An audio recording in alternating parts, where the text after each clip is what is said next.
morning, everyone. I hope you're okay. Good morning, everyone. I hope you're okay. I think I'm live. My name is Gwen Gibson, and I'm a nutritional therapist, and I specialize in gut health. I help young women in their late 20s, early 30s who have a diagnosis of IBS to get to the root cause of their symptoms so that they can live life to the full again. So today I wanted to talk to you about poo. I talk a lot about poo in clinic.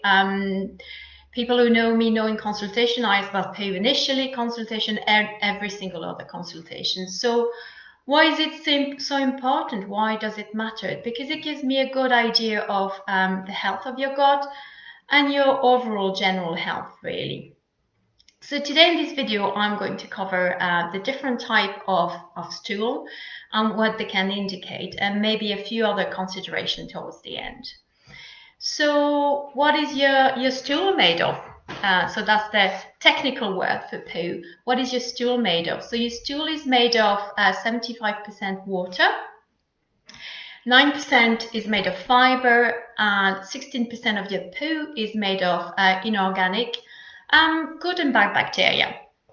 So believe it or not, there's a chart which provides a visual guide for you to know the type of stool that you have, and it's called the Bristol stool chart, and it can tell you what is a normal stool. So what is a normal stool?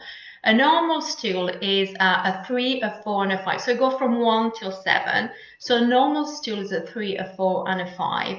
And it's like a small, it's like a long, soft sausage, easy to pass, with no straining, and it's mid-brown in color. So it would be a 3, a 4, and a 5. 4 is the best. Then moving on, if you're 1 or 2, you're probably suffering from constipation. So it's more like difficult stool to pass, little pebbles, art straining. So there's debate in terms of what is the frequency of stool. How often should you be having a poo? And it can go from some specialists thinks it's like 3 times a week. Others said 3 times a day is fine. In my opinion, it should be daily. You should pass a daily stool because it's waste matter that you want to get rid of, really. So number 1, going back to the Bristol stool chart, number 1 and 2 would be constipation. So constipation can cause a lot of discomfort and a lot of pain and gas, really, because the food stays in your gut and it can ferment. So look at your diet. Have you got enough fiber, enough water in your diet? Maybe add a little bit of porridge in the morning. Add a little bit of flax seeds are really good. Also, it could be a sign of stomach acid, digestive enzyme lacking. Your body is not producing enough of those. Constipation could be a sign of an hormonal imbalance as well. It's called underactive thyroid. So make sure you get to your GP and check your thyroid, really. Number 3, I think, is lack of magnesium, because this is key for muscle function. So if you're suffering from constipation, it could be lack of magnesium, which is also linked to stress. Because stress will use up a lot of magnesium, and therefore it's like a vicious circle. Vitamin C can also be helpful to improve bowel movement if you're suffering from constipation. So we often recommend kiwi fruit first thing in the morning.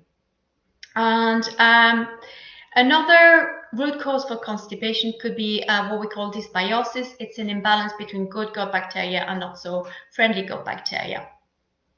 In every case, relying on laxatives long-term is not a good idea. So you want to get to the root cause of why you're suffering from constipation. Number 6 and 7 in the Bristol stool chart is kind of considered like diarrhea. So it's kind of a looser stool, kind of a little lumps of stool as opposed to a one-shaped stool. It's stool that can be unpredictable. In IBS, it can be often, and it can really have a huge impact on life of people who are suffering from these. So root cause and reasons could be foods not agreeing with you. So that's something I'll look at when you're suffering from diarrhea. Gut infections, often implicated. An imbalance again of gut bacteria, not enough of the good gut bacteria. We know in IBS that very often there's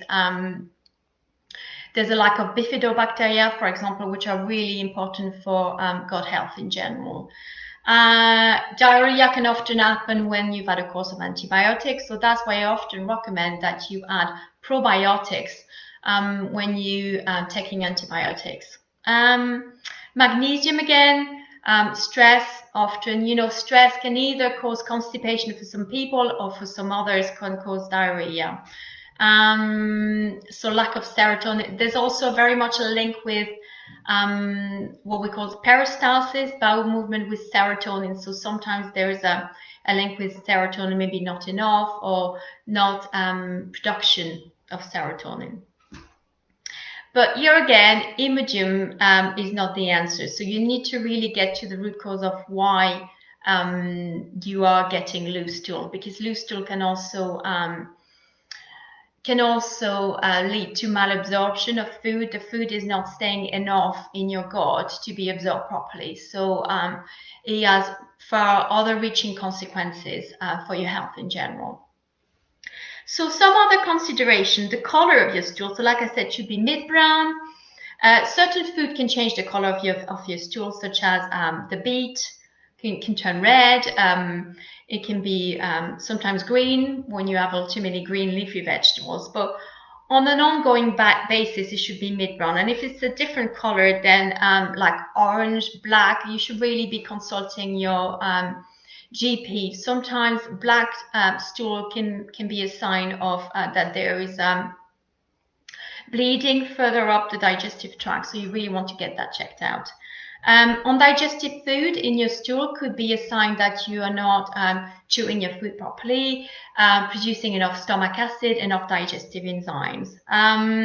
Blood in your stool is always a red flag, and make sure that you get to your GP. It can be just hemorrhoids, so don't get too panicky, but it's a good idea to get in touch with your GP. And floating stools, so floating stools that are floating all the time or a bit greasy can be a sign sometimes of fat malabsorption. So maybe something going on with the gallbladder, with bile acid, and sometimes digestive juices as well. So I hope you found this useful. So just check your stool, check your poo. And we often do that for children. We do that for a dog as well. I've got a dog, and when he had very loose stool, I brought him to the GP. We changed his diet, gave him prebiotics. Sometimes it's amazing the way we look after others. And then as we get older, we don't look at this type of things, but it's really important. So thank you for listening, and I'll speak to you again soon. Bye-bye.